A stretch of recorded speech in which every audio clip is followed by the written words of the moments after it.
Hello, good morning. Welcome back to our Kannada learning series. As I told you in my previous class, if you already knows English and willing to learn Kannada, certainly this course will help you to speak in Kannada and you can speak like a native speaker by practicing on a regular basis. This course not only helps to the Kannada learners, which also helps to the people who already knows Kannada. And if you practice regularly, you also can learn English and of course you can speak English confidently without any hesitation.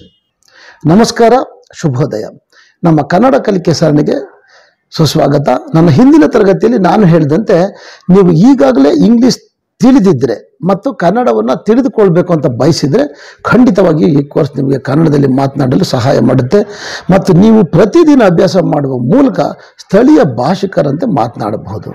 ಈ course Kannada ಕಲಿಯುವವರಿಗೆ ಮಾತ್ರ ಅಲ್ಲದೆ ಈಗಾಗಲೇ ಕನ್ನಡ ತಿಳಿದಿರುವಂತಹ ಜನರಿಗೆ ಸಹಾಯ ಮಾಡಲು ಮತ್ತು ನೀವು ಪ್ರತಿದಿನ ಅಭ್ಯಾಸ ಮಾಡಿದರೆ ನೀವು ಇಂಗ್ಲಿಷ್ ಕಲಿಯುತ್ತೀರಿ ಮತ್ತು ಖಂಡಿತವಾಗಿಯೂ ನೀವು ಯಾವುದೇ ಹಿಂಜರಿಕೆ ಇಲ್ಲದೆ ಇಂಗ್ಲಿಷನ್ನು ಆತ್ಮವಿಶ್ವಾಸದಿಂದ ಮಾತನಾಡಬಹುದು. Today we are going to practice the conversation between wife and husband in a house. In everyday life, simple friendly conversations between a husband and a wife often cover a wide range of topics: household chores, weekend plans, grocery shopping, family matters and casual moments together. These exchanges are full of common phrases, expressions and vocabulary that are valuable for anyone learning in English, especially for understanding informal and conversational language. In this lesson, we will explore a typical conversation between a husband and a wife at home, which offers real-life context and practical language use. Through these dialogues, you will learn how to make suggestions and agree or disagree politely, where to discuss plans and prioritize tasks, casual phrases and expressions for daily communication, vocabulary related and household activities and family planning. Whether you are an English learner looking to improve your speaking skills or you just hoping to understand natural conversational patterns, these dialogues will help you become more familiar with casual, comfortable English that native speakers often use at home. ಬನ್ನಿ ಇವಾಗ ನಾನು ಇಂಗ್ಲೀಷ್ನಲ್ಲಿ ಏನು ಮಾತನಾಡಿದೆ ಅದನ್ನು ಕನ್ನಡದಲ್ಲಿ ಯಾವ ಥರ ಹೇಳೋದು. ದೈನಂದಿನ ಜೀವನದಲ್ಲಿ ಗಂಡ ಮತ್ತು ಹೆಂಡತಿ ನಡುವಿನ ಸರಳ ಸ್ನೇಹಪರ ಸಂಭಾಷಣೆಗಳು ಅನೇಕ ವೇಳೆ ವ್ಯಾಪಕವಾದ ವಿಷಯಗಳನ್ನು ಒಳಗೊಳ್ತವೆ. ಮನೆ ಕೆಲಸಗಳು, ವಾರಾಂತ್ಯದ ಯೋಜನೆಗಳು, ದಿನಸಿ ಶಾಪಿಂಗ್, ಕುಟುಂಬದ ವಿಷಯಗಳು ಮತ್ತು ಒಟ್ಟಿಗೆ ಸಾಂದರ್ಭಿಕ ಕ್ಷಣ, ಈ ವಿನಿಮಯಗಳು ಸಾಮಾನ್ಯ ನುಡಿಗಟ್ಟುಗಳು, ಅಭಿವ್ಯಕ್ತಿಗಳು ಮತ್ತು ಶಬ್ದಕೋಶದಿಂದ ತುಂಬಿರ್ತವೆ. ಅವು ಇಂಗ್ಲಿಷ್ ಕಲಿಯುವ ಯಾರಿಗಾದರೂ ವಿಶೇಷವಾಗಿ ಅನೌಪಚಾರಿಕ ಮತ್ತು ಸಂಭಾಷಣೆಯ ಭಾಷೆಯನ್ನು ಅರ್ಥ ಮಾಡಿಕೊಳ್ಳಲು ಮೌಲ್ಯಯುತವಾಗಿರುತ್ತೆ. ಈ ಪಾಠದಲ್ಲಿ ನಾವು ಮನೆಯಲ್ಲಿ ಗಂಡ ಮತ್ತು ಹೆಂಡತಿಯ ನಡುವಿನ ವಿಶಿಷ್ಟ ಸಂಭಾಷಣೆಯನ್ನು ತಿಳಿತಾ ಇದ್ದೀವಿ. ಸಂಭಾಷಣೆಗಾಗಿ ನಾನು ಇಬ್ಬರು ವ್ಯಕ್ತಿಗಳನ್ನು ತೆಗೆದುಕೊಳ್ತಾ ಇದ್ದೀನಿ. ಇಲ್ಲಿ ಗಂಡ ಮತ್ತು ಹೆಂಡತಿ, ಹೆಸರು ಮಾರ್ಕ್ ಮತ್ತು Emily. Today we are going to practice the conversation between wife and the husband in the house. For this conversation, I am taking two persons, wife and husband, named Mark and Emily. Good morning. Did you sleep well? Good morning. Yes, I slept well. How about you? Pretty good, thanks. So, what's the plan for today? We don't have much work to do outside, right? Right. I was thinking we could stay home and do a little cleaning. Yes, I agree. The kitchen needs some cleaning, and the living room is a bit messy. Let's start with the living room then. I'll pick up the things on the table, and you can dust the shelves? Sounds like a plan. And after that, we should look at the closets too. They're getting a bit full. Yes, they are. We have so many old clothes and things we don't use anymore. Maybe we can give some of it away? Good idea. But first, let's finish the living room. Look at this book. We bought it years ago, but I never read it. Oh, that one. I wanted to read it too. Should we keep it or give it away? Let's keep it for now. Maybe we'll read it soon. I'll put it on the bookshelf. All right, let's move on. How about the kitchen next? Yes, I'll wash the dishes, and you can wipe down the counters and the stove. Got it. The stove especially needs cleaning. I'll make sure it's nice and shiny. You know, Mark, it's actually fun doing this together. It doesn't feel like such a big job. I agree. Working together makes it easier. And we get to talk and catch up too. Exactly. So, what do you want to do after we finish cleaning? Maybe we can watch a movie? That sounds perfect. I've been wanting to watch something relaxing. Great. We can order some food too, maybe pizza? Pizza sounds amazing. I'll finish cleaning here faster if there's pizza coming. Oh, the house looks so much better now. We did a good job. Yes, I'll order it. Do you want the usual, pepperoni and mushroom? Perfect. And maybe some garlic bread too? All right, it's on the way. It should be here in about 30 minutes. Hey, Emily, I saw an article here about home projects. Do you think we should do something like that? Maybe paint a room? Oh, that's a good idea. Which room do you think needs it? Maybe our bedroom. It's been the same color for years. I like that idea. We could choose a nice, calm color. Let's look at some paint samples next week. It could be a fun project. Perfect timing. I'll get the pizza. I'll set up the movie. Which one should we watch? How about a comedy? Something light and funny? Come, let's see how the conversation was and how to translate this one into Kannada. Okay. So what Emily said, good morning, did you sleep well? ಅದನ್ನು ಕನ್ನಡದಲ್ಲಿ ಶುಭೋದಯ, ನೀವು ಚೆನ್ನಾಗಿ ನಿದ್ರೆ ಮಾಡಿದ್ರಾ ಅಥವಾ ನೀವು ಚೆನ್ನಾಗಿ ಮಲಗಿದ್ರಾ ಅಂತ ಹೇಳ್ಬೋದು. ಇದರ ಕನ್ನಡ ಅರ್ಥಗಳನ್ನು ನಾವು ನೋಡೋದಾದರೆ, ಗುಡ್ ಮಾರ್ನಿಂಗ್ ಮೀನ್ಸ್ ಶುಭೋದಯ. ಡಿಡ್ ಯು, ನೀವು ಮಾಡಿದ್ರಾ, so that is past tense, that's why we can say you means ನೀವು, ಡಿಡ್ ಮೀನ್ಸ್ ಮಾಡಿರುವುದು ಮುಂಚೆಗಿನ, ಸೊ ನೀವು ಮಾಡಿದ್ರಾ. ವೆಲ್ ಚೆನ್ನಾಗಿ. ಸ್ಲೀಪ್ ಮೀನ್ಸ್ ನಿದ್ರೆ. ಓಕೆ, ಸ್ಲೀಪ್ ಮೀನ್ಸ್ ನಿದ್ರೆ. So good morning, did you sleep well, which means ಶುಭೋದಯ, ನೀವು ಚೆನ್ನಾಗಿ ನಿದ್ರೆ ಮಾಡಿದ್ರಾ. That's all, very simple. Go to the next sentence. Mark says, good morning. Yes, I slept well. How about you? So mark ಏನು ಹೇಳ್ತಾರೆ ಅಂದರೆ, ಶುಭೋದಯ, ಹೌದು ನಾನು ಚೆನ್ನಾಗಿ ಮಲಗಿದ್ದೆ, ನೀವು ಹೇಗೆ ಮಲಗಿದ್ರಿ? He will ask this. So now we will come to see the meaning of each individual words. Okay. Good morning, ಶುಭೋದಯ. ಎಸ್, ಹೌದು. I slept well. I slept means ನಾನು ಚೆನ್ನಾಗಿ ಮಲಗಿದ್ದೆ ಅಥವಾ ನಾನು ಚೆನ್ನಾಗಿ ನಿದ್ರೆ ಮಾಡಿದೆ ಅಂತ ಹೇಳ್ಬೇಕಾಗುತ್ತೆ. ಇಲ್ಲಿ ಸ್ಲೀಪ್ ಮೀನ್ಸ್ ನಿದ್ರೆ, ಸ್ಲೆಪ್ಟ್ ಮೀನ್ಸ್ ನಿದ್ರೆ ಮಾಡಿರುವುದು, because this is past tense. Sleep means slept. Okay, well means ಚೆನ್ನಾಗಿ. I slept well which means ನಾನು ಚೆನ್ನಾಗಿ ಮಲಗಿದ್ದೆ, ನಾನು ಚೆನ್ನಾಗಿ ನಿದ್ರೆ ಮಾಡಿದ್ದೆ. That's all. How about you ಅಂದರೆ ನೀವು ಹೇಗೆ, which means in English, if you say, already we said how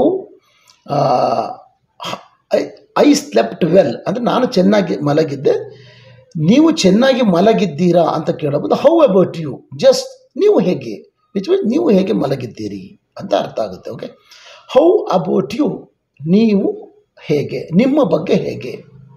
okay, come let's go to the next sentence. Pretty good, thanks. So what the plan for today? We don't have much work to do outside, right?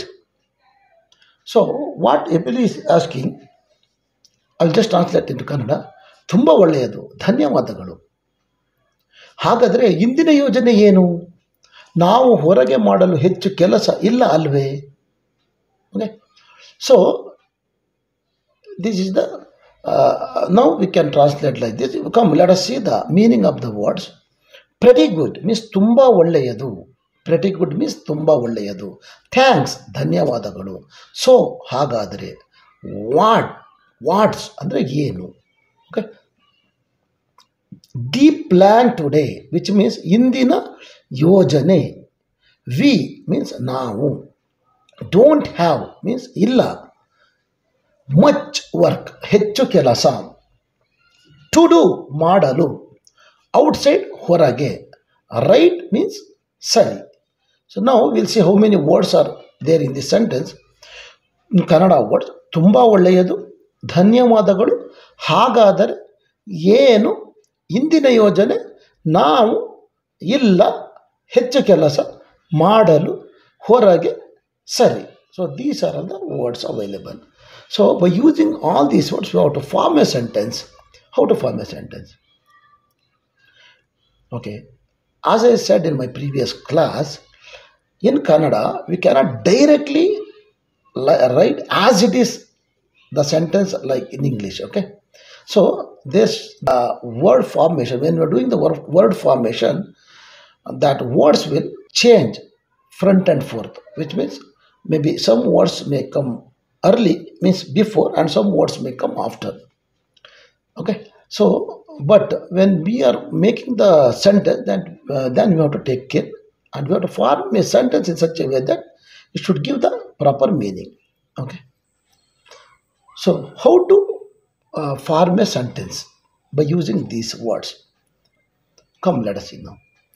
ತುಂಬ ಒಳ್ಳೆಯದು, ಧನ್ಯವಾದಗಳು. ಇಂದಿನ ಯೋಜನೆ ಏನು? ನಾವು ಹೊರಗೆ ಮಾಡಲು ಹೆಚ್ಚು ಕೆಲಸ ಇಲ್ಲ ಅಲ್ಲವೇ?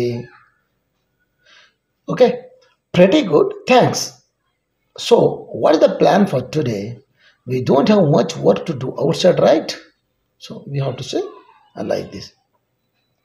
Come, let's go to the next sentence. So Mark said, all right, I was thinking we could stay home and do a little cleaning. In Kannada, ಸರಿ, ನಾವು ಮನೆಯಲ್ಲಿಯೇ ಇದ್ದು ಸ್ವಲ್ಪ ಶುಚಿಗೊಳಿಸಬಹುದು ಎಂದು ನಾನು ಯೋಚಿಸ್ತಾ ಇದ್ದೇನೆ. Okay. Emily says, yes, I agree. The kitchen needs some cleaning and the living room is a bit messy. ಹೌದು, ನಾನು ಒಪ್ಪುತ್ತೇನೆ. ಅಡುಗೆ ಮನೆ ಸ್ವಲ್ಪ ಸ್ವಚ್ಛಗೊಳಿಸುವ ಅಗತ್ಯವಿದೆ ಮತ್ತು ಲಿವಿಂಗ್ ರೂಮ್ ಸ್ವಲ್ಪ ಗೊಂದಲಮಯವಾಗಿದೆ. ಓಕೆ. ಸೊ ನಾವು we will see what are the words. Yes, yes means ಹೌದು. ಐ ಅಗ್ರಿ, ನಾನು ಒಪ್ಪುತ್ತೇನೆ. ಕಿಚನ್ ಅಡುಗೆ ಮನೆ, ನೀಡ್ಸ್ ಅಗತ್ಯ, ಸಮ್ ಸ್ವಲ್ಪ, ಕ್ಲೀನಿಂಗ್ ಸ್ವಚ್ಛಗೊಳಿಸುವ, ಅಂಡ್ ಮೀನ್ಸ್ ಮತ್ತು, ಲಿವಿಂಗ್ ರೂಮ್ ವಾಸದ ಕೊಠಡಿ, ಬಿಟ್ ಮೆಸ್ಸಿ ಸ್ವಲ್ಪ ಗಲೀಜು. So these are are the words available. So ನಾವು how to form a sentence by using these words. ಹೌದು, ನಾನು ಒಪ್ಪುತ್ತೇನೆ. ಅಡುಗೆ ಮನೆ ಸ್ವಲ್ಪ ಸ್ವಚ್ಛಗೊಳಿಸುವ ಅಗತ್ಯವಿದೆ ಮತ್ತು ಲಿವಿಂಗ್ ರೂಮ್ ಸ್ವಲ್ಪ ಗೊಂದಲಮಯವಾಗಿದೆ. Okay. Yes, I agree. The kitchen needs some cleaning and the living room is a bit messy. Come, let's go to the next sentence. Let's start with living room. Then I'll pick up the things on the table and you can dust the shelves. Which means living ರೂಮ್ನಿಂದ ಪ್ರಾರಂಭಿಸೋಣ. ನಾನು ಮೇಜಿನ ಮೇಲಿರುವ ವಸ್ತುಗಳನ್ನು ತೆಗೆದುಕೊಳ್ಳುತ್ತೇನೆ ಮತ್ತು ನೀವು ಕಪಾಟನ್ನು ಗುಡಿಸಬಹುದೇ? Now we see what are the words. Let's ಮಾಡೋಣ, ಸ್ಟಾರ್ಟ್ ಪ್ರಾರಂಭಿಸು, ವಿತ್ ಜೊತೆಗೆ, ಲಿವಿಂಗ್ ರೂಮ್ ವಾಸದ ಕೊಠಡಿ, ದೆನ್ ನಂತರ. Available here. I will pick up ನಾನು ಎತ್ತಿಕೊಳ್ಳುತ್ತೇನೆ, ಥಿಂಗ್ಸ್ ವಸ್ತುಗಳು, ಆನ್ ದಿ ಟೇಬಲ್ ಮೇಜಿನ ಮೇಲೆ, ಟೇಬಲ್ ಅಂದರೆ ಮೇಜು, ಆನ್ ದಿ ಟೇಬಲ್ ಅಂದರೆ ಮೇಜಿನ ಮೇಲೆ, ಅಂಡ್ ಮತ್ತು, ಯು ಕ್ಯಾನ್ ನೀವು ಮಾಡಬಹುದು, ಡಸ್ಟ್ ದಿ ಸೆಲ್ವ್ಸ್ ಮೀನ್ಸ್ ಕಪಾಟಿನಲ್ಲಿ ಇರುವ ಧೂಳು, ಡಸ್ಟ್ ಅಂದರೆ ಧೂಳು, ಸೆಲ್ವ್ಸ್ ಮೀನ್ಸ್ ಕಪಾಟು. ಓಕೆ. ಸೊ ನಾವು ವಿ ಸಿ ದ ವರ್ಡ್ಸ್.